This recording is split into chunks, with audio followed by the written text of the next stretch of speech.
Edson Barboza debuted in 145 division after spending his whole career in lightweight division. He didn't have a single fight in a division that it's not 155, which means he didn't fight at featherweight and he didn't fight at welterweight. In the previous division, he had problems with grapplers and strikers that pressured him and overwhelmed him.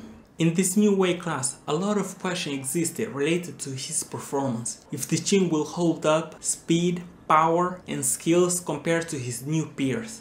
I have to say this, I don't believe that simply changing division will be enough for Barboza to become champion. In my eyes, I just saw what I usually see in 155. Edson was not able to outstrike Dan Ige on the second round. He held his own, but he was supposed to outstrike him coming from a higher weight class and being a top contender in the toughest division of the UFC. Dan Ige came mentally prepared and started fast, pressuring and throwing bombs. Barboza welcomed him with a knee to the face, but he kept coming forward.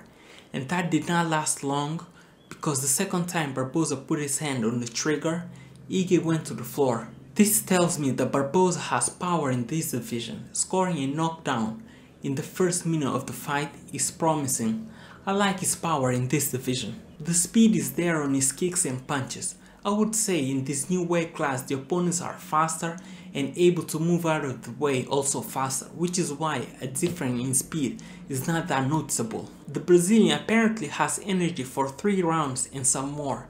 There was no sign of extreme fatigue. I said apparently because on the last minute of the fight, when he was taken down, he asked his corner for time. He wanted to know how many minutes or seconds is left.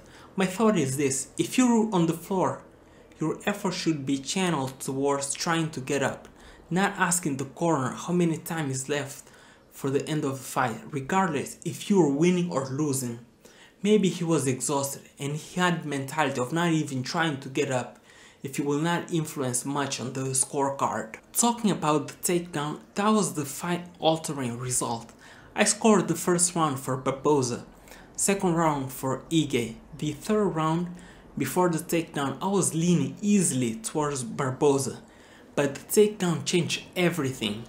Then pushed the Brazilian against the cage and forced a takedown with a beautiful throw, similar with the one Khabib does all the time. It's unfortunate for Barboza, he showed a promising future, but more important than simply changing a weight class, he needs to improve a couple of aspects of his game like his takedown defense and footwork. A better reaction on the feet will prevent him to block all the punches with his forearm. He relied excessively on the high guard defense. MMA fight is not the same with boxing and MMA practice. The small gloves gets inside the high guard easily. We saw how his face looked by the last round. His takedown defense and persistency of defending the takedowns needs to improve. He is too experienced to lose a fight in this fashion.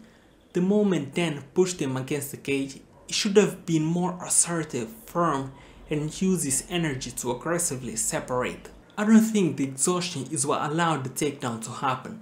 The reason why he was not able to defend the takedown, it's more because he was being too relaxed, thinking it's the end of the fight, dropping his guards. Similar with Overeem's last fight, where he got KO'd with a split lip. In the Barboza case, it's the takedown. Thank you for watching, I'll see you in the next video.